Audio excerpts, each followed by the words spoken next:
का वचन जो जीवंत वचन है, एक ही घटना लेके हमसे हमारे दिल में बात कर सकते हैं, और वचन तो पवित्र आत्मा ने लिखा है। तो we can take this word of God and we can speak to each one of our hearts, because हमको भी एक प्रैक्टिकल जीवन जीना है। सिर्फ हमको सुनने का नहीं है, प्रभु हमारा जीवन में भी काम करने का है। और जो कुछ भी हम निश्चय लेते हैं तो हम प्रभु के लिए जीना है। तो ये दो लोग थे, एलिजा और एलिशा, हम लोग सुना है उनका कहानी भी, उसके ऊपर मनन करना है। कई चीज के ऊपर हमारा मन तो घूमते फिरते रहते हैं, लेकिन प्रभु का वचन के ऊपर हमारा मन जाना चाहिए। इसलिए प्रभु का वचन को पढ़ना चाहिए, उस पर ध्यान रहना चाहिए। नहीं तो हम लोग क्या पॉलिटिक्स पे चर्चा करेंगे, इसके ऊपर चर्चा करेंगे, उसको कई वचन के ऊपर हमको चर्चा करना चाहिए। वचन से हम क्या सीखे, प्रभु हम प्रभु जैसे बने, प्रभु हम आत्मिक सभी सभी चीज के लिए हम खोज में है। We have to seek after eternal things, kingdom of God, not the kingdom of this earth. अभी क्या क्या इधर क्यों हो रहा है, अननेसेसरी फुलिश टॉक हम लोग कभी कभी बहुत चीज करते रहते हैं। कई कई चीज तो हम लोग करना है, हमारा पढ़ाई के बारे में या काम के बारे में कुछ होता है, लेकिन फालतू की बातें हम लोग को कम कर चर्चा करना चाहिए, और हमको प्रभु के वचन पे हमको मनन करना चाहिए।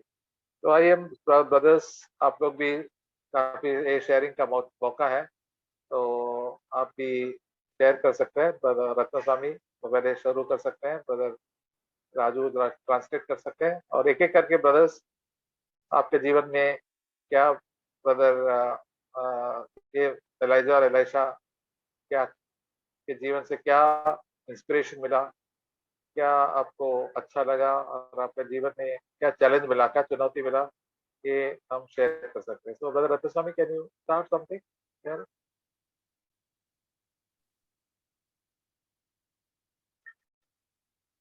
Hello, are you there on the line? Yes, brother, he is there. I think online is there.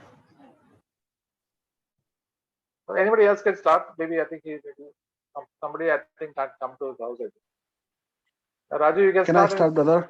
You start, please. Yeah, You put the praise the video Lord. on. Amen. Video भी चालू कर सकता है, so it'd be Okay, nice. All okay, people brother. put on videos while sharing. That'd be nice. Amen. प्रभु की स्तुति हो। मैं जब एलिया और एलाइजा और एलिशा के बारे में जब पढ़ रहा था, सेकंड किंग में, दूसरा राजा का पहला अध्याय से, जब बवंडर में जो स्वर्ग में उठा ले जाने से पहले यहाँ में इस तरीके से लिखा था, मुझे इस तरीके से जो समझ में आया है। तो एलिया ने एलिशा से कहा, यहोवा मुझे बेतल तक भेजता है, इसलिए तू यही ठहरा रह। इसलिए एलिशा ने कहा, यहोवा के और तेरे जीवन की शपथ में तुझे नहीं छोड़ने का। इसलिए वे बेतल को चले गए। तो इस तरीके से जब हम देखते हैं तो एलिया ने भी जो था, जो एलिशा उसके जो पीछा कर रहा था, उसका पीछे पीछे चलने के लिए कोई मकसद जो था, वो प्रभु के प्रति जो भूख था, उसका जो प्यास था, उस वजह से जब एलिया जो बोल रहा था कि मुझे जाना है, प्रभु कहीं और भेज रहा है, तो एलिशा जो बोल रहा है कि मुझे तेरे संग चलना है, तो बोल रहा है कि फिर नहीं, मेरे साथ नहीं जा सकता। फिर अगला वचन में भी बोल रहा है कि मुझे तेरे साथ चलना है। तो अलग अलग इसके नाम बताए, जैसे बेतल को जाना है, तो वो बोल रहा है कि मुझे भी जाना है तेरे संग में। तो शपथ खा के बोल रहा है कि मुझे भी जाना है। तो इस तरीके से जब हम लोग आगे पढ़ते हैं तो फिर तीसरी बार यरीहो, परमेश्वर मुझे यरीहो में भेज रहा है बोल के इस तरीके से बोल रहा है। तो यहाँ भी बोल रहा है एलिशा, नहीं मुझे भी यरीहो में जाना है। तो वहाँ के जो भविष्यवक्ता के चेले लोग थे, वो लोग भी जो है चिढ़ा रहे थे उनको, जो अभी जो है तुम्हारा स्वामी जो है उठा ले जाने पर है स्वर्ग की ओर, तो तुझे छोड़ के जाने वाले। तो फिर भी वो सुनते ही एलिशा जो था वो चिढ़ रहा है।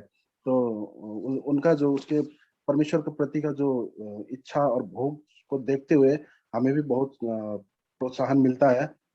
तो यरदन में भेज रहा है परमेश्वर मुझे बोल के एलिया जब बताते हैं, तो एलिशा भी बोल रहे हैं कि मैं भी जाऊंगा तुम्हारे साथ साथ, तो मैं कभी भी तुमको नहीं छोड़ूंगा। फिर इस तरीके से वो उसको पीछा नहीं छोड़ रहा है, तो ऐसे करके करके वो जा रहा है, तो वो मना कर रहा है, तो फिर भी वो नहीं छोड़ेगा बोल के वो पीछे पीछे चलने के लिए इतना वो उसको उत्सुक है हो रहा है।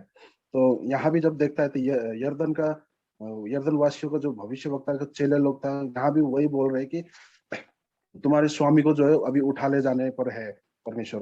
तो वहां भी जो है चिढ़ता है, जो एलिशा जो है चिढ़ता है। तो ऐसे करते जब हम लोग पढ़ते जाते हैं, तो उनके 9वां वचन में लिखता है कि उनके पार पहुंचने पर एलिया ने एलिशा से कहा, इससे पहले कि मैं तेरे पास से उठा लिया जाऊं, जो कुछ तू चाहे कि मैं तेरे लिए करूं वह मांग।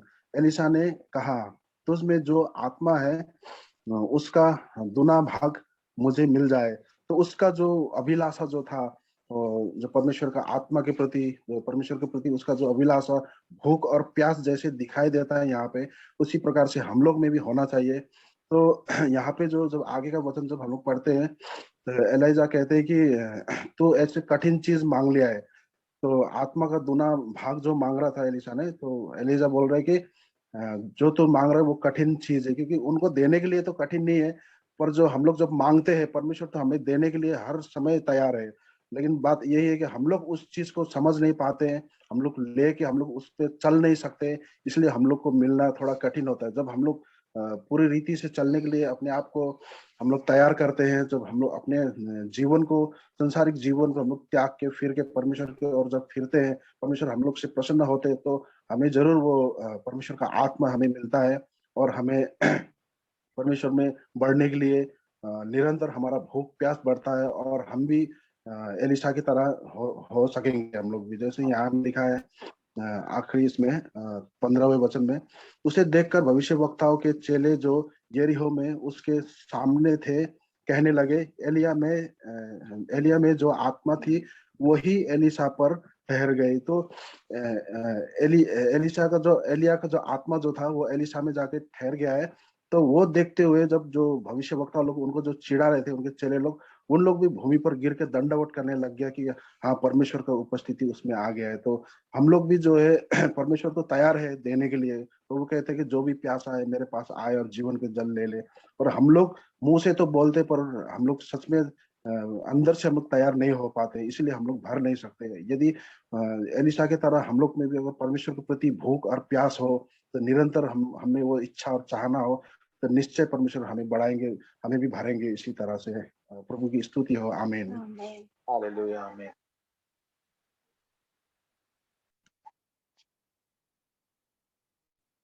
Anybody else can start? Raju? Yes brother.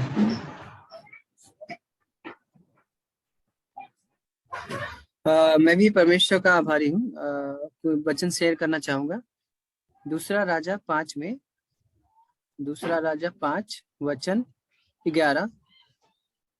परंतु नामान अत्यंत क्रोधित हुआ और यह कहते हुए चला गया, देखो मैंने तो सोचा था वह निश्चय मेरे पास बाहर आएगा और खड़े होकर यहोवा अपने परमेश्वर से प्रार्थना करेगा और कोढ़ के स्थान पर अपना हाथ फेरकर मेरा कोढ़ दूर कर देगा। क्या दमिश्क की अबाना और परपर नदियां इजराइल के सारे जलाशयों की उत्तम नहीं? क्या मैं उनसे स्नान करके शुद्ध नहीं हो सकता? सो वह क्रोधित होकर लौट गया। तो यहाँ पे मैं बहुत परेशान पा रहा था कि नामान जो था, एलिशा ने जो बोला था नामान को कि तुम जाके यरदन नदी में 7 बार डुबकी लगाना, स्नान करना, तो तुम शरीर चंगा हो जाएगा और तू शुद्ध हो जाएगा। पर वो उसके हृदय में क्रोध आ गया, मतलब गुस्सा आया कि क्योंकि वो बहुत उसके लिए कठिन लग रहा था। वो सोच रहा था इतना अच्छा यहाँ पे कितना अच्छा नदियां हैं। आगे वचन इसमें 13 में या 12 में, क्या दमिश्क की अबाना और परपर नदियां इजराइल के सारे जलाशयों के उत्तम नहीं? तो यहाँ पे मैं ये प्रोत्साहन पा रहा हूँ कि परमेश्वर के हर एक बार जो भी परमेश्वर मुझे आज्ञा देते हैं उनका पालन करना चाहिए, चाहे कितना भी कठिन क्यों ना हो सकता है हमें जैसे फॉर एग्जांपल कभी कभी दवा वगैरह हम लोग खाते हैं तो बहुत सारा कभी कड़वा भी लगता है। इवन कोई कोई कोई दवा तो ऐसा है कि थोड़ा खाते ही बहुत कड़वा लगता है, लेकिन फिर भी उसका जो परिणाम होता है बहुत अच्छा रहता है, हम हेल्दी बहुत अच्छा हो जाते हैं। तो इस तरह से नामान का जो था दिल बहुत क्रोधित हो गया, बहुत सारा उसका डाउट बहुत अविश्वासी बन गया था। मतलब उस तरह से मुझे नहीं बनना है, परमेश्वर के वादों पे विश्वास योग्य रहना है। जो भी परमेश्वर कहते हैं या कोई भी हमें पालन करने के लिए सिचुएशन में देते हैं हमें करना चाहिए। हाल में मेरे लाइफ में भी हर दिन बहुत सारा प्रोसिक्यूशंस और बहुत सारा टेम्पटेशंस और बहुत सारी बातें हैं जिससे मैं गुजरता हूँ।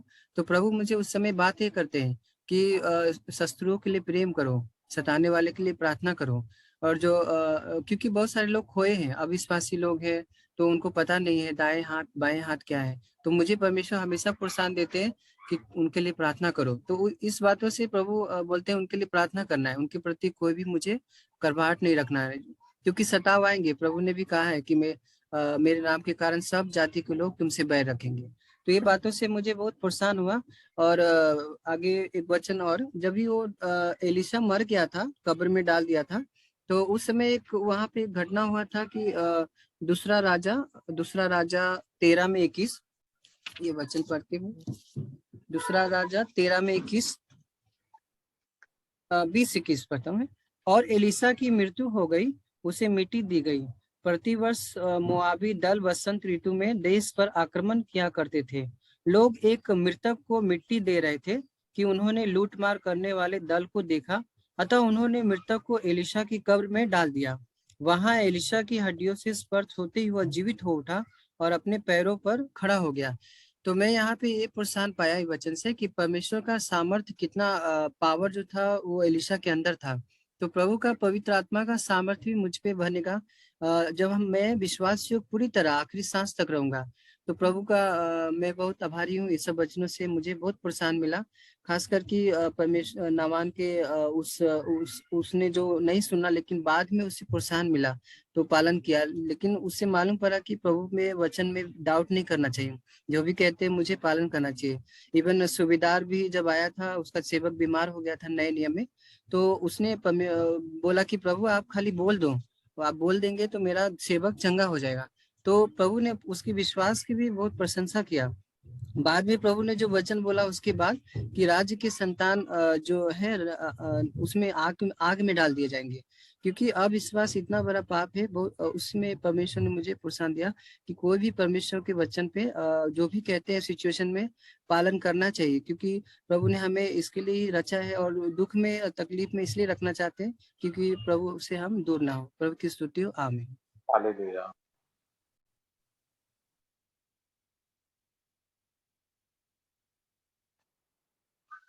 चलो जल्दी जल्दी शेयर करो सब कुछ ना कुछ एक दो पॉइंट भी हम लोग शेयर कर सकते हैं। प्रभु हमको जीवन में क्या उत्साह क्या प्रोत्साहन करते हैं।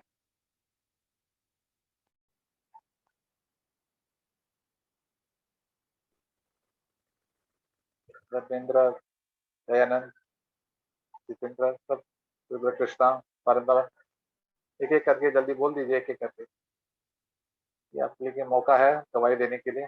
रामचरण, रमेश, ऋषभ,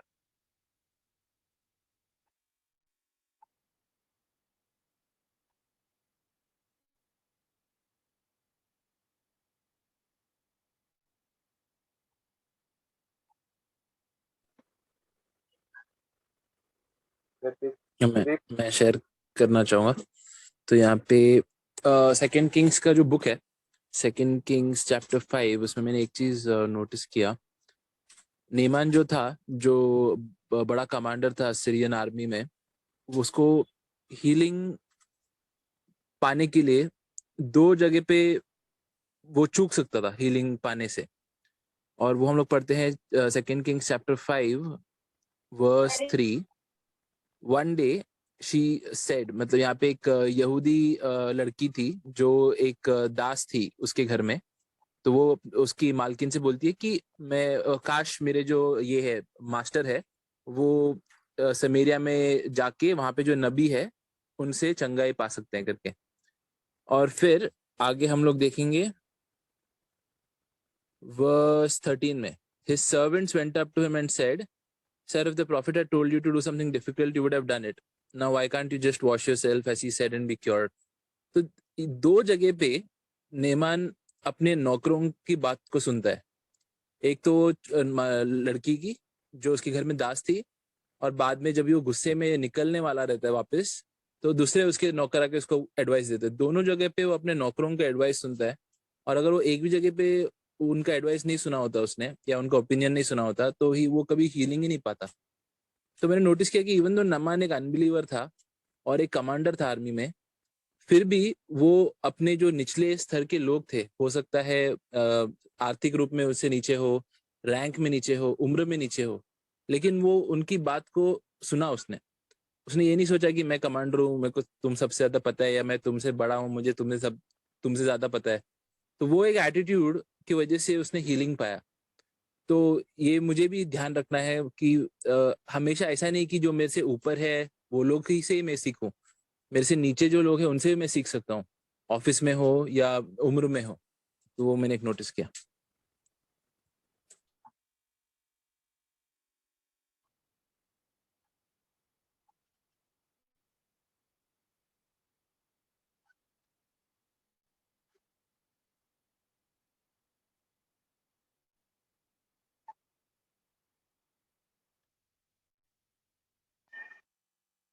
शुरू तो करो भाई लोग, सब दवाई देना चाहिए। एलीशा के जीवन से मुझे भी एक बात सीखने में मिली, तो ये है कि एलीशा कभी video put the video on. सब लोग वीडियो भी आउटसाइड, हाँ ओके आउटसाइड। आउटसाइड। ओके, तो एलीशा से एक चीज वो कभी कॉम्प्रोमाइज नहीं करता था। उसने जब नामान जब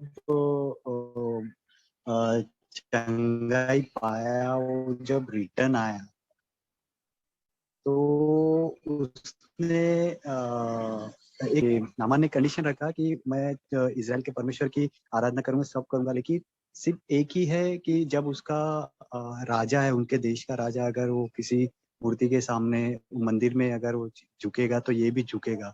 वो कंडीशन पे उन्होंने उसको तो ओके बोल दिया, लेकिन जब वो गिफ्ट लेने का टाइम आया तब एलीशा ने देखा कि वो पर्सन कॉम्प्रोमाइजर था, इसलिए उसने उसके गिफ्ट को भी उसने एक्सेप्ट नहीं किया। तो इससे एक दर्शाता है कि हमें भी अपने जीवन में कभी कॉम्प्रोमाइज करते ऐसे लोगों से थोड़ा सावधान रहना है, और हमें कभी किसी चीज से, स्पेशली स्पिरिचुअल लाइफ में, कभी कॉम्प्रोमाइज नहीं करना है। तो ये बहुत अच्छी बात मुझे एलीशा के जीवन के द्वारा पता चली। और दूसरा एक है कि वो बहुत ही जैसे कि जब एलीशा जाने वाला था तो 3 बार एलीशा उसको मना करता है, तुझे जाना है तो जा, जाना है तो जा, एलिया। लेकिन एलीशा बोलता है नहीं, मैं तुझे नहीं छोड़ूंगा। तो मुझे भी मेरे जीवन में एक ऐसा करना है कि जब तक पवित्र आत्मा का अभिषेक मुझे नहीं मिलता, मुझे बार बार परमेश्वर से वही मांगते रहना है। अगर स्पिरिचुअल लाइफ में कहीं गिर जाता हूँ, मुझे बार बार परमेश्वर से और करीब आना है, और करीब आना है। तो वो जो अभिषेक है परमेश्वर ने जो एलिया का जो दुगुना एलीशा को दिया है, वैसे ही हमें भी मिल सकता है। ये 2 चीज के द्वारा एलीशा के जीवन के द्वारा मुझे सीखने में मिला। प्रभु को धन्यवाद।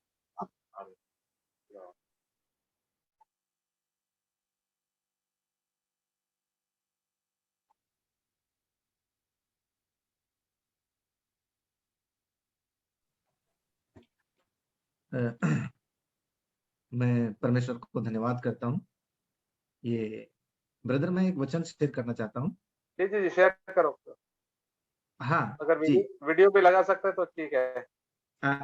वीडियो ब्रदर ये ऑन नहीं हो रहा है मेरा, आपको बोलने वाला था, पता नहीं ये जो कट वाला लिखा है ना, उससे ऑन ही नहीं हो रहा है। ठीक है, चलेगा चलेगा हेलो, चलेगा चलेगा, चालू करो। जी जी, ये वचन है दूसरा राजा, उसका 9वां अध्याय है। उसके पर पहुंचने पर एलिया ने एलीशा से कहा, इससे पहले कि मैं तेरे एक मिनट, पहुंचने से चैप्टर 9 और हाँ, एक मिनट ब्रदर। उसके ये 9वां वचन है। उसके पार पहुंचने पर एलिया ने एलीशा से कहा, इससे पहले कि मैं तेरे पास से उठा लिया जाऊं, जो कुछ तू चाहे कि मैं तेरे लिए करूं वह मांग। एलीशा ने कहा, तुझ में जो आत्मा है उसका 2 गुना भाग मुझे मिल जाए। तो यहाँ परमेश्वर का वचन बात कर रहे हैं कि ये एलिया ने एलीशा से कहा कि तुम्हारे पास उनको स्वर्ग में उठा लिए जाने वाले थे। तो ये बता रहे हैं कि तुम उठाने से पहले मुझसे जो चाहिए वो मांग ले। तो उसने मांगा कि आपके पास जो आत्मा है वो 2 गुना आत्मा मुझे दे दीजिए। तो पवित्र आत्मा ही मांग रहे हैं ना वो। तो पवित्र आत्मा मांग रहे हैं तो मांगे वो। तो वैसे ही प्रभु के पास गिड़गिड़ा के रो के हम सबको ऐसे ही मांगना चाहिए पवित्र आत्मा, कि प्रभु हमें आत्मा दीजिए। प्रभु की स्तुति हो। हालेलुया, आमीन। आमीन। Thank you. प्रभु का धन्यवाद करता हूँ कि मुझे भी प्रभु ने थोड़ा बात किया है, क्योंकि मैं थोड़ा अभी जो स्टडी कर रहा था ना, तो उसके लिए अभी ये मेरा एक इंग्लिश का बुक है, तो उसको मैं पढ़ रहा था। उसमें मुझे एक वचन मिला, भजन संहिता 8:5। तो उसमें उसको मैंने पढ़ा, तो उसमें जैसा लिखा है कि क्योंकि तूने उसको परमेश्वर से थोड़ा ही कम बनाया है और महिमा और प्रताप का मुकुट उसके सिर पर रखा है। तो उसमें जो स्टोरी लिखा था ना, वो भी कोई जो क्रिश्चियन भाई था जो लिखा था। तो उससे मालूम पड़ता है कि परमेश्वर का जो वचन है ना, हर जगह फैला हुआ है। तो उसमें मुझे बहुत प्रोत्साहन मिला उसकी वजह से, और विश्वास भी बहुत ऐसा लगा कि नहीं, परमेश्वर जो है ना सब जगह पे फैला हुआ, खाली परमेश्वर को खोजने वाला होना चाहिए। तो जो ये सब बुक है और सब जगह पे भी परमेश्वर का वचन है। और एक चीज मैं शेयर करूंगा, मेरे कॉलेज में अभी थोड़ा जो एग्जाम आ रहा है, तो उसकी वजह से बहुत सारा टेम्पटेशन आ रहा है, क्योंकि वो सर है, वो बोलते हैं कि सबसे 500 रुपया दिला दो तो मैं सबको कॉपी वॉपी करवा के पास करवा दूंगा। तो जब भी देखो तब मुझे ही बोलते हैं कि धर्मेंद्र आप मत दो पैसा, लेकिन आप उन लोग से सबसे दिला दो। तो मैं बोला सर मैं ये सब चीजें तो नहीं कर पाऊंगा। तो इससे मालूम पड़ता है कि लोग क्या है कि सब अभी बहुत सारा टेम्पटेशन में भी शैतान ऐसा घुमा दिया, उनको बोलते आप मत दो। तो इससे मालूम पड़ता है कि शैतान हमें कहीं ना कहीं से वो हमें गिराना ही चाहता है। तो मैं सर को बोला ऐसा। तो एक चीज और, मैंने एक थोड़ा दिन पहला डीमार्ट में गया था थोड़ा सामान लेने के लिए। वहां पे भी एक चीज मैंने देखा, एक बिलिंग कराने के लिए गया तो एक सिस्टर मुझसे पहले थे, वो भी क्रिश्चियन ही थे। तो उन्होंने बिलिंग करवाने के बाद एक नया नया बाइबल निकाला और दो जो जो भी बिलिंग कर रहे थे ना, उन दोनों जन को दिया। तो उन्होंने उनको अच्छे से समझाया भी कि आप लोग है ना कभी चिंता में पड़ेंगे या कभी ऐसा तो पढ़िए। तो फिर मेरा नंबर आया बिलिंग का, मैंने उन भाइयों को बोला, मैं बोला देखो ये बहुत अच्छी चीज है, आप इसको पढ़ना। और आप कभी भी जब भी आप निराशा में होते हैं या तकलीफ में होते हैं ना, आपके पास जब भी टाइम होता है तभी आप इसको पढ़ना। तो उन्होंने बोला कि ऐसा बातचीत होने के बाद बोले कि, मैं बोला आप यूपी के हो? बोले हाँ। तो मैं बोला कि मैं भी यूपी का ही हूँ। अपने यहाँ पे तो बहुत सारा बोलते हैं हिंदू राज चल रहा है। मैं बोला ऐसा कुछ नहीं, हिंदू राज और धर्म कुछ प्रभु ने बनाया नहीं है। तो उनको सारा मैं भी थोड़ा वचन बता दिया और थोड़ा उनको प्रोत्साहन दे दिया। तो इससे प्रभु का स्तुति हो। आमीन। आमीन, हालेलुया।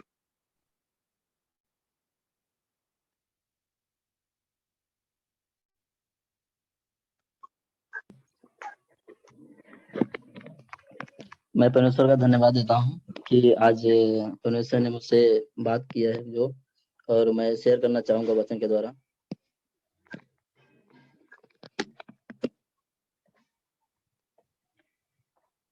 पहला राजा 18:17। और ऐसा हुआ कि जब आहाब ने एलिया को देखा, तब आहाब ने उससे कहा, हे इजराइल के सताने वाले, क्या तू ही है? तब मतलब जब वो लोगों ने ऐसा, तो हम लोग को भी कभी कभी ऐसा होता है कि लोग मतलब बोलते हैं कि देखो ये लोग ऐसे ऐसे हैं। तो मतलब कभी भी हमारे मतलब जो हम रहते हैं जहाँ जहाँ कहीं भी रहते हैं तो हम लोग को मतलब वो बताते हैं कि मतलब जो जैसा रहता है उसके मतलब रहने रहने सहन से वो लोग समझ जाते हैं कि ये मतलब लोग जो है परमेश्वर को मानते हैं या इनका जो परमेश्वर है वो कैसा है और हम संसारिक में कैसे रहते हैं। तो इसके बाद उसने जब एलिय्याह ने क्या कहा है, और उसने कहा मैंने इज़राइल को नहीं सताया परंतु तू और तेरे पिता के घराने ने सताया है। तो मतलब पहले मैं अभी ऐसा सोचता था कि नहीं परमेश्वर के मतलब मैं कभी जानता ही नहीं था जब, तो मुझे ऐसा होता था कि एक दूसरे को मतलब सब लोग ऐसा बुराई करते थे। तो मुझे भी ऐसा लगा कि ये सच है कि मतलब ये लोग ऐसा ऐसा काम करते हैं और दूसरे दूसरे को भरमाते हैं। तो फिर ऐसा मुझे होता था। अब जब मैं वचन ये पढ़ने लगा तो मुझे लगा कि नहीं ये परमेश्वर का सही सही मार्गदर्शन है जो हम लोग को दिया गया है और मुझे इस पर मतलब हमेशा विश्वास रखना चाहिए। तो ऐसा इज़राइल के लोगों को भी ऐसा बोला गया था, तो क्योंकि वो लोग को भरमा दिए थे वो लोग। तो उन्होंने ऐसा उसके बाद कहा है कि क्योंकि तुमने यहोवा की आज्ञाओं को त्याग दिया है और बाल के देवताओं की उपासना की है। तो पहले मैं भी ऐसा मतलब मूर्ति पूजा ये सब करता था, तो मुझे भी ऐसा होता था। तो अभी जब से मैं परमेश्वर के वचन को ये समझा और पढ़ना चालू किया, तब से मुझे इन सब चीज़ों से मतलब एक नफ़रत होने लगता है कि मतलब सच है कि परमेश्वर का वचन कितना ही मतलब सच्चा और प्यारा है और मीठा है। जब हम कभी भी अगर किसी परेशानी में पड़ते हैं या किसी चीज़ में पड़ते हैं तो परमेश्वर हमें उत्तर देता है। जैसे अभी इसमें एक जगह और इसमें लिखा है कि 18 पहला राजा 18:22 में, तब एलिय्याह ने लोगों से कहा, यहोवा के नबियों में से केवल मैं ही बचा हूँ। तो वैसा होता है कि मतलब एक समय ऐसा रहता है कि जब हमसे परमेश्वर बात करता है, तो हम उन चीज़ों को कभी भी देखते हैं और इग्नोर कर देते हैं कि अरे जाने दो, आज नहीं तो कल ये चीज़ हो जाएगा। तो हमें ये चीज़ नहीं देखना चाहिए, क्योंकि परमेश्वर हमसे जिस टाइम पे बात करते हैं, हमें उसी टाइम पे मतलब वो कन्फेस कर लेना चाहिए जो हम पाप करते हैं या कुछ चीज़ हमारे अंदर जो गड़बड़ी रहती है, जो हमसे परमेश्वर बात करता है हमारे विवेक के द्वारा। तो हम उस चीज़ को जब हम मानते हैं कि परमेश्वर हमें मतलब हाँ, हमने ये चीज़ गलती की है, तो परमेश्वर वो टाइम पे वो मुझे प्रोत्साहन और आशीष देता है कि तुम आगे बढ़ो। अगर हम आगे नहीं जाएँगे तो फिर परमेश्वर बोलता है कि तुम एक ही कक्षे में रहोगे, ऐसा नहीं। तो हमको उस चीज़ से मतलब निकलना पड़ता है। तो हम इस चीज़ को मैंने बहुत बार ये देखा कि मतलब हम कैसे चले, कैसे नहीं चले। तो बहुत इससे मुझे प्रोत्साहन मिला। और एक चीज़ मैंने देखा था एलिय्याह के जीवन से कि वो परमेश्वर के मतलब इतना प्रेम था और इतना उसके अंदर विश्वास था कि वो एकदम बोल्डली एकदम खड़ा रहता था किसी के सामने। तो इसमें ऐसा लिखा है कि तब अब दूत भेजकर सारे इज़राइल के साथ बाल के सा बाल के 450 नबियों और अशेर के 400 नबियों को जो इज़बेल की मेज पर खाते हैं, मेरे पास एकमेल पर्वत पर इकट्ठा करो। मतलब ये एलीशा मतलब परमेश्वर जो था, परमेश्वर के एलीशा वो मतलब दिखाना चाहता था एलीशा के द्वारा कि तुम मतलब एक इज़राइल के जो लोग थे जो अविश्वास में पड़े थे और वो मतलब चले गए थे ये लोग के पास, मूर्ति पूजा में कर रहे थे, तो वो उन्होंने दिखाया कि मतलब कैसा करना है और तुम कैसा विश्वास में इन लोग के ला सकते हो। तो इसके बाद उसने जब उन लोग से पूछा कि तुम ये चीज़ क्या करोगे?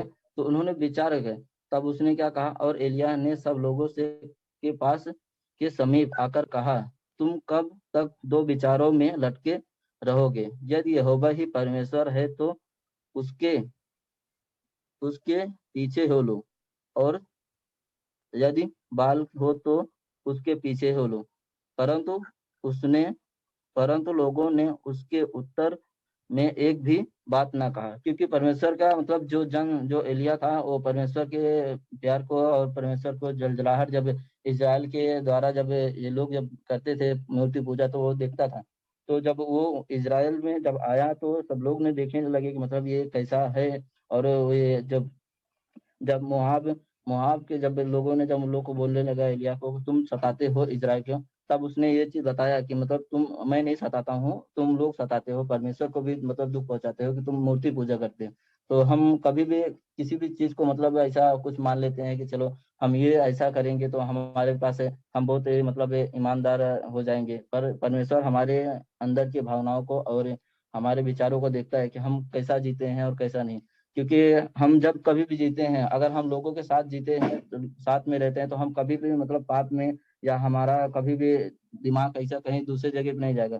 हम जब कभी अकेले में रहते तब हमारी मतलब परीक्षा होती है कि हम कैसा ईमानदार रहते हैं परमेश्वर के द्वारा, या हम कैसा जीते हैं परमेश्वर के सामने, क्योंकि परमेश्वर ने कहा है कि कुछ भी ढांपा नहीं गया है जो खोला नहीं जाएगा। तो उससे हमें मालूम पड़ता है कि हम कहीं भी रहें, किधर भी रहें, तो हमें मतलब परमेश्वर पे हमेशा भरोसा रखना चाहिए और देखना चाहिए कि हमेशा परमेश्वर हमारे साथ है। और हम कहीं भी किसी दुख में रहेंगे तो परमेश्वर हमसे बातें करता है कि तुम्हें कैसा करना है या कैसा जीना है, तुम्हें कैसे रहना है। तो वो हिसाब से हमें ऐसा, तो इसीलिए हमें इससे प्रोत्साहन मिला था एलिया के द्वारा।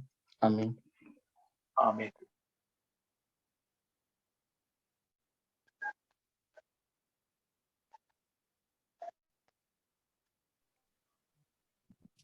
और भी है ब्रदर्स? हाँ, प्रेज़ द लॉर्ड, बोलिए। Praise the Lord.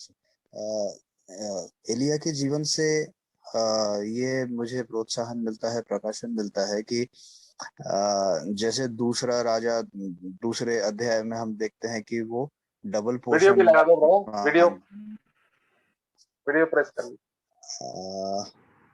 Is possible? ऐसा for a reason I, okay ठीक है, फाइन। तो हाँ हाँ, तो एलिया का आत्मा का डबल पोर्शन वो दुगुना उसका ये सामर्थ्य वो मांगता है। अच्छा, हम जो एलिशा के जीवन में पढ़ते हैं कि जिस समय उसे बुलाते हैं, वो पहला राजा 19 में जिस समय एलिशा के ऊपर ये डालते हैं, मेंटल डालते हैं, तो उस समय वो अपना सारा जो है उसके 12 जोड़े ऑक्सन जो बैल थे उसको वो छोड़ करके, और उसके जो हल चलाने का जो था उसका वो सारा कुछ जो है तोड़ के, वो सारा कुछ मतलब दुनिया का हर चीज वो छोड़ करके वो निकल करके आता है। अभी हम 1-2 दिन पहले भी हम सुन रहे थे, जैसे ये कुरिन्थी में लिखा है ये 6 अध्याय में कि परमेश्वर का हम परमेश्वर के मंदिर है, और मूर्ति का परमेश्वर के मंदिर में क्या काम है। एलिशा के जीवन में मुझे ये प्रकाशन मिलता है कि शायद कि जहाँ पे कोई किसान 2 जोड़ा या 4 बैल का उसके पास बना थे, हो सकता है उसका वो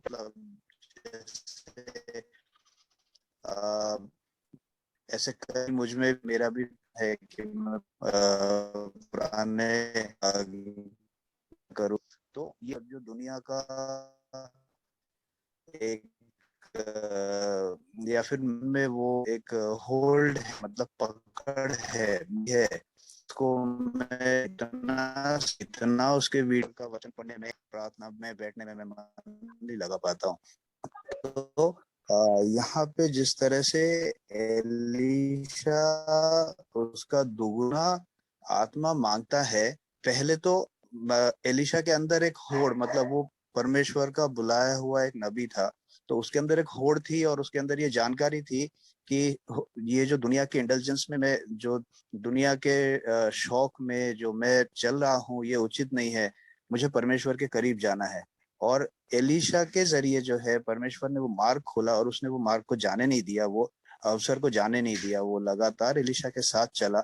एलिशा के अंदर का जुनून उसने देखा, और एलिशा कैसे परमेश्वर के, इजराइल के परमेश्वर के हाथ का एक औजार बन करके अपना सारा जीवन बिताया उसके सामने।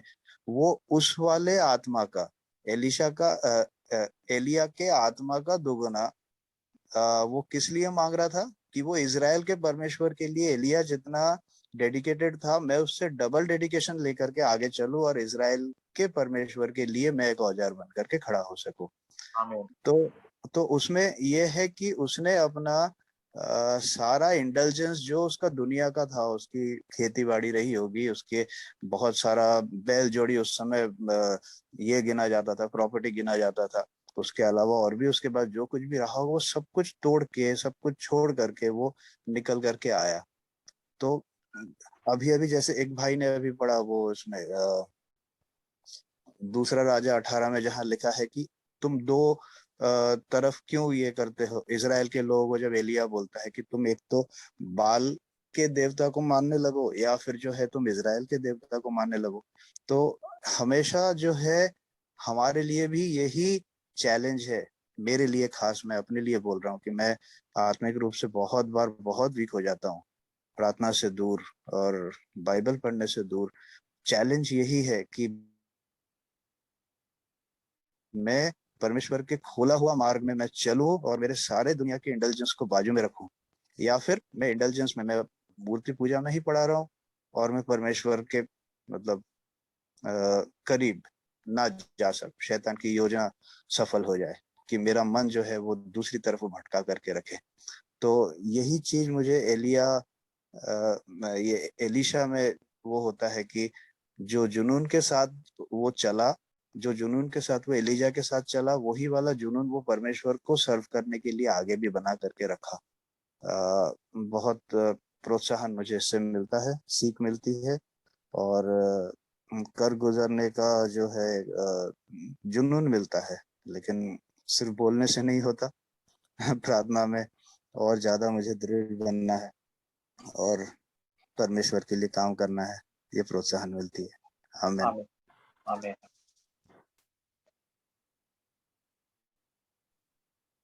I want to share from Second King chapter. Translate, Raju can translate.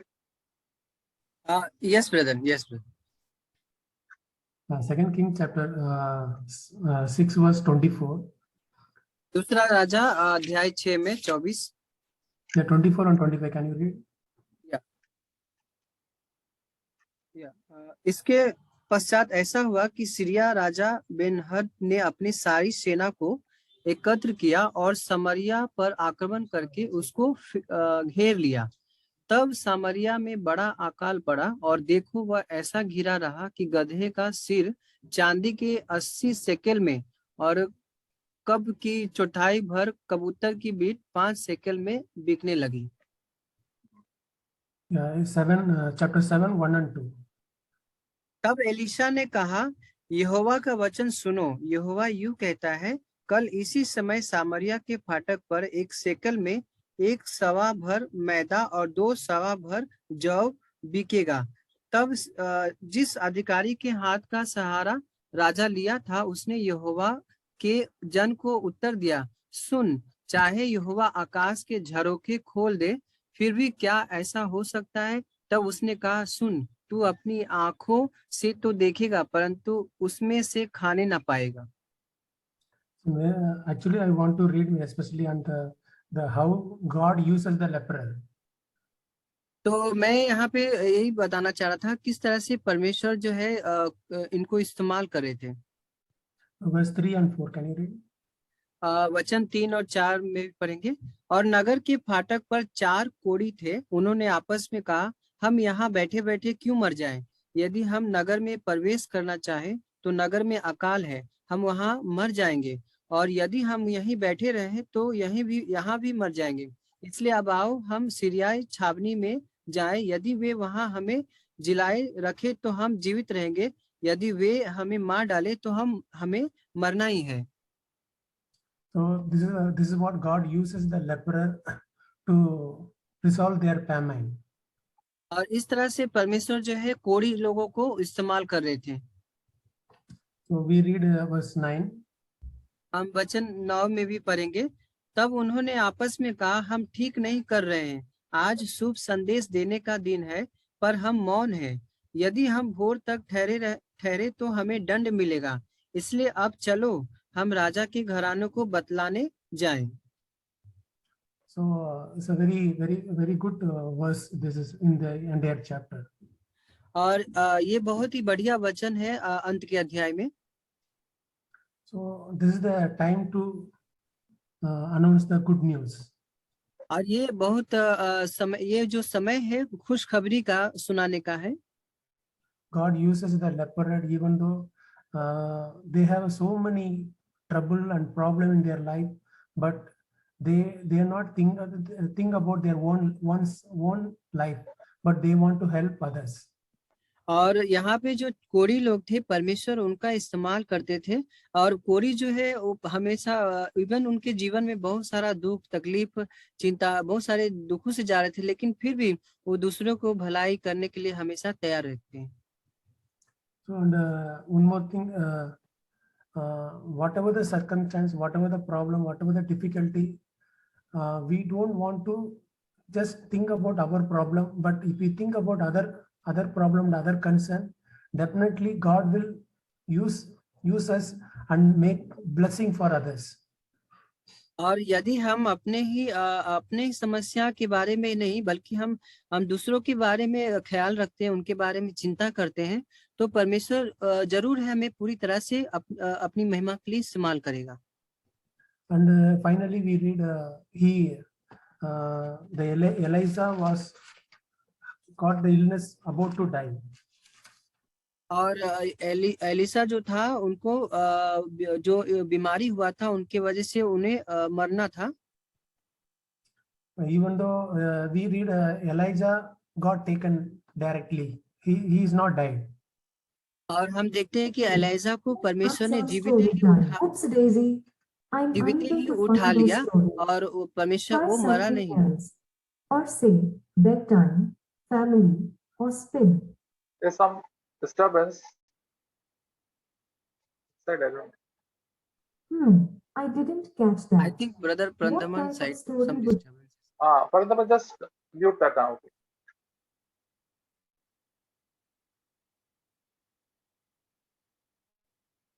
Okay, now speak, brother.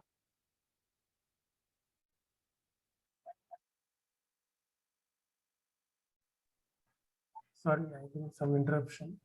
Okay.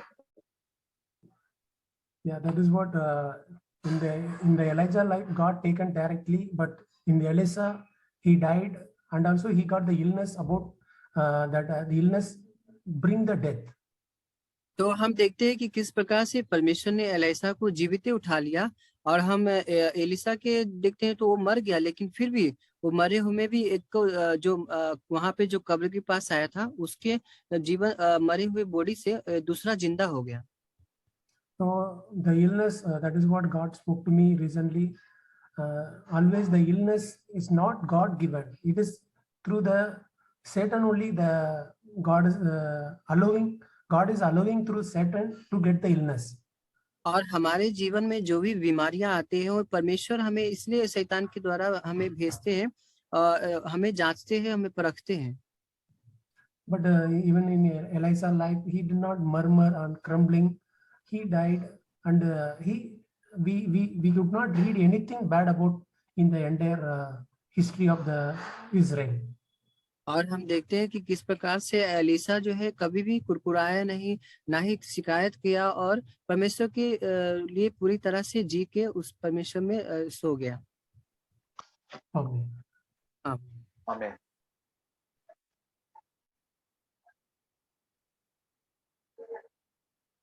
Nobody else?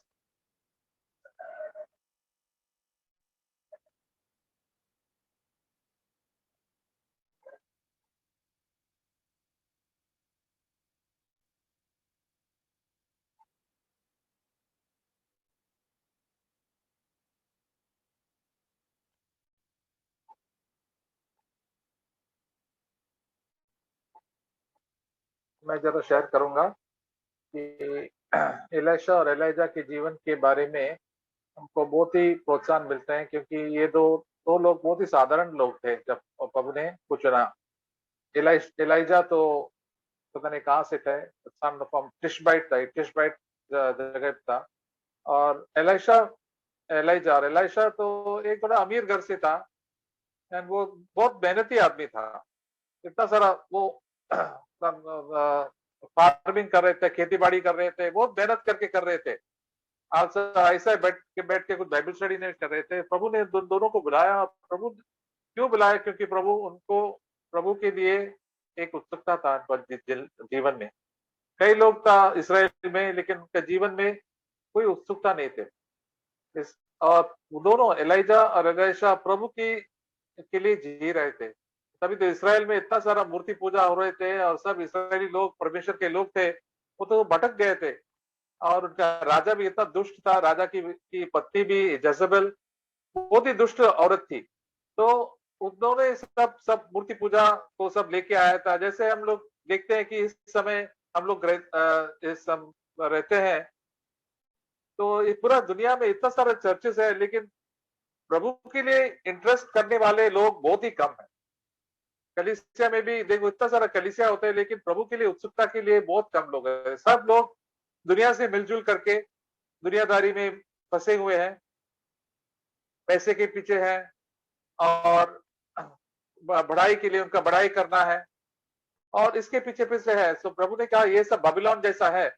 और प्रभु ने आपको और एक लोगों को उठा के रखा है कि रज़ाक जैसे कि प्रभु की सेवा पहले करो, ये दुनियादारी में फंसो मत। यीशु मसीह ने कहा पहले परमेश्वर का राज्य को पहले स्थान दे दीजिए आपका जीवन में। ये लोग एलाइजा और एलाशा भी परमेश्वर को पहले स्थान उनको दिया, इसलिए प्रभु ने उनको ऊपर उठाया और उनको बहुत ही कष्ट झेलना पड़ा। एलाइजा को इतना कष्ट करना पड़ा कि लोग उनके पीछे, राजा की औरत जेजेबेल उनके पीछे भागने वाली थी और उनको मारने वाली थी। वो बोल रहे थे मैं अकेला हूँ, मैं अकेला हूँ, क्या करूं प्रभु। प्रभु ने कहा देखो आप देखो मूर्तियों का पूजा नहीं किया, दुनियादारी का पूजा नहीं किया। एलिजा का यही और एलिशा का यही उम्मीद था, यही मकसद था कि वो परमेश्वर का सेवा करे, परमेश्वर लोगों को वापस परमेश्वर के पास लेके आए। परमेश्वर के लोग इतना भटक गए थे, इसलिए उन्होंने पूछा कि एलिजा ने पूछा क्या आप लोग क्या कभी एक निश्चय करेंगे, आइदर बाल को सेव करेंगे, मूर्ति को सेव करेंगे या सच्चा परमेश्वर के सेवेंगे। और हम लोग ऐसा सुना था, लोग क्या कहे कुछ शब्द बोला नहीं, वो चुपचाप बैठे। तो उनका दिल में क्या, वो लोग सोच रहे थे क्या क्या क्या बोलूं, हमको ये बोलूं वे बोलूं। तो वो लोग बहुत कॉम्प्रोमाइज करते थे, बहुत समझौता करते थे दुनिया से, हमको पैसा चाहिए ये चाहिए। तो लोग विश्वासी लोग में इतना सारा भटक गए कि वो लोग क्या दुनियादारी में पैसा चाहिए उनको, they want fame, they want all this, they want. प्रभु की सेवा नहीं चाहिए और प्रभु के लिए, इसलिए प्रभु उनके जीवन में इतना सारा कठिनाई लेके, लेकिन प्रभु उनका नबियों को भेजते हैं उनके बीच में। आज भी मॉडर्न टाइम में प्रभु आप और हम प्रभु के जैसे एक नबी बनना चाहिए। प्रभु नबी कौन होता है? प्रभु का आवाज जो सुनते हैं और प्रभु का पालन करते हैं और प्रभु का प्रचार करते हैं। तो जैसे नोआ था, इनॉक थे, ये भी ऐसे थे। वास्ट मेजॉरिटी ऑफ लोग उनके टाइम पे, बहुत लोग, कोई सुनने वाला तैयार नहीं, बस उनको अपने आप जो कुछ भी स्वार्थी चीज के लिए वो अपने आप चीज ढूंढते थे और पैसे के लिए, पैसे के प्रेमी थे। ऐसे हम सोचते हैं कि देखते हो सब लोग भी है जो सेवा भी करते हैं, कितना दुष्टता से काम करते थे। कहा इतने जगह हम लोग सुनते हैं कि हम लोग 40 साल पहले मैं प्रभु में जब आए थे, लोग इतना सारा दुष्टता नहीं थे और प्रभु की जन भी था, पास्टर लोग ऐसा पैसे की लालच नहीं थे और ऐसा घमंडी नहीं थे। प्रभु हमारा जीवन में ये घमंड निकलना चाहते हैं। और जैसे नामान के बारे में हम लोग भी सुना, मामा इतना घमंडी थे, इतना बड़ा आदमी था, लेकिन प्रभु उनको चंगाई देने के पहले उसको नम्र करना चाहते थे। तो एलिशा के पास आए, वो सोचा कि एलिशा मेरे सामने आके हाथ उठाएंगे और बड़ा बड़ा प्रार्थना करेंगे, बहुत नाटकबाजी करेंगे। एलिशा ने उनको एकदम हुक्म दिया, आप जाके ये नदी में, जोरदान नदी में जाके बैप्टिज्म ले लो। जोरदान नदी इतना सारा गंदा नहीं था, वो मट्टी बहुत था उसमें, लेकिन उनका शहर में जो लोग दमास्कस में रहते हैं उनका पानी बहुत ही मीठा पानी था, बहुत ही क्लियर पानी था। मतलब ऐसा कैसे, ये छोटी सी मैं क्यों जाऊं। लेकिन प्रभु कहते, हमको भी कहते हैं कि आप अपने आप नम्र करेंगे, आपका जीवन में एक चमत्कार होगा। सिर्फ चंगाई नहीं, आपका पाप से भी छुटकारा आपको मिलेंगे, सब बुरी आदतों से भी आपको छुटकारे मिलेंगे। प्रभु हमको यही कहते हैं, फिर नम्र हो जाओ, प्रभु का वचन पालो। जब प्रभु का वचन हम जब सुनते हैं उसको तुरंत पालन करना चाहिए। We must listen to the word of God and obey it immediately. ऐसा टालना नहीं चाहिए, मैं क्या करूं तो क्या होगा, मैं ये नहीं करूंगा तो वो क्या होगा, ऐसा डिबेट मत करो। प्रभु का वचन ऐसा कहता है, प्रभु मुझे स्पष्ट बता दीजिए, मैं आपका करूंगा। इसलिए कई बिलीवर्स भी पहले जब प्रभु में आता है बहुत ही उत्सुकता रहते हैं, बाद में कई साल के बाद उनका उत्सुकता निकल जाता है, पवित्र आत्मा भी उससे दूर हो जाता है। इसलिए एलिशा भी इतना सारा उत्सुकता से चला, उसको डबल पोर्शन मिला, क्योंकि इसे मुझे आपके पास ही एलिशा का कोई देखना है।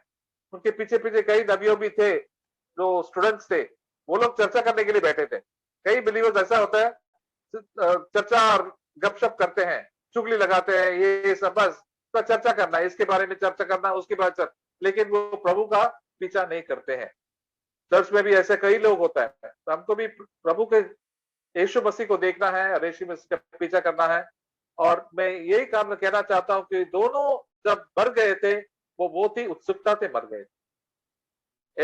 एलाइजा तो स्वर्ग में गए थे, आग में गए थे, आग की चैरियट पे, घोड़े की चैरियट पे, सब पूरा आग में प्रभु ने उनको लेके गया। और एलाइशा कैसा गया?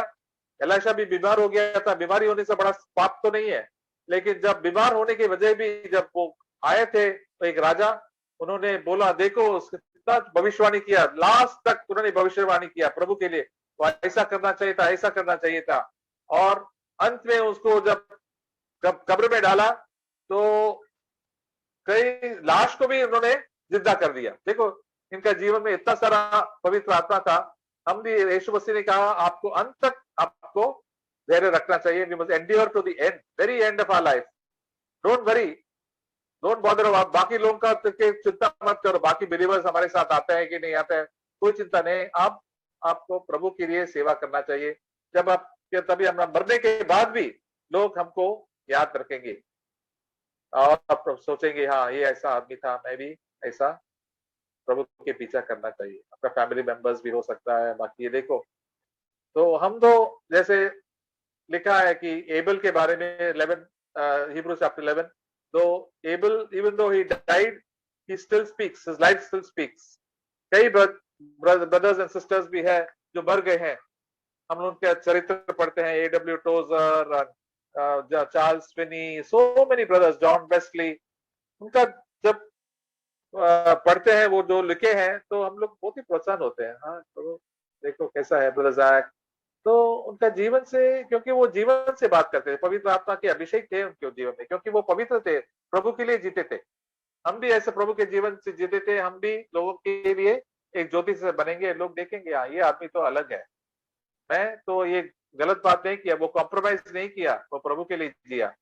हम लोग देखते हैं इतना सारा विश्वासी भी है, सीएफसी में भी इतना सारा कॉम्प्रोमाइज करके पिछड़ गए। तो हम भी ऐसा नहीं होना चाहिए। पिछड़ने वाले प्रभु शैतान बहुत हमको धोखा देते हैं कि ऐसा है, तुम पैसा के पीछे जाओ, तुमको लीडर बनना है, लीडर बनना हो। प्रभु नहीं बोलो, प्रभु को कल हमको एक सेवक बनना है। एलाइशा कौन थे? वो एक सेवक बना, उन्होंने आपका सब बैठ के एलाइजा का सेवक बना। तो कौन था एलाइजा? बोल रहे हैं कौन था एलाइशा? ये तो एलाइजा का सेवक, नौकर। हम भी प्रभु का नौकर बनना चाहिए। प्रभु आप जो भी कहते हैं, और ये नौकरी क्या है? लोगों के लिए प्रार्थना करना है, लोगों के लिए हम नम्रता से वचन देना है, अब घर में भी नौकर जैसा बनना है, नम्रता से जीना है। नौकर तो हमेशा नम्र होता है, बॉस तो कभी बिल्कुल घमंड रहता है। हम लोग को बॉस नहीं रहना चाहिए। आजकल दूसरे पास्टर्स, लीडर्स इतना सारा घमंड के साथ बात करते हैं, लोगों से बराबर बात ही भी नहीं करते। तो प्रभु कहते हैं कि मैं भी नौकर था हूँ। जैसे हमने एक गाना भी गाया है, if you want to be great in God's children kingdom, you must be the servant of all. तो हमको ये सब लोग प्रभु के हीरोज थे, एलाइजा, एलाइशा, उनकी यही हमारे लिए एक नमूना है। These all are examples for us. They are the great. That's why when Jesus also, Elijah वो थे उधर मूसा के साथ, तो यीशु से मसीह से बात कर रहे थे, क्योंकि ये दोनों आके यीशु मसीह का आदर कर रहे थे। प्रभु आप कभी आएंगे? आप परमेश्वर है। तो प्रभु ने हमको भी एक वरदान देंगे, पवित्र आत्मा का वरदान जरूर हमको सब मिलेंगे, और डबल वरदान मिलेंगे। रोज दिन प्रतिदिन हमको पवित्र आत्मा से भर के पवित्र आत्मा हमको वचन पढ़ने के लिए शौक देंगे, प्रार्थना करने के लिए, और उसका वचन बोलने के लिए, एक दूसरे को प्रोत्साहन करने के लिए बहुत ही प्रोत्साहन देंगे। आइए हम प्रभु का धन्यवाद करेंगे और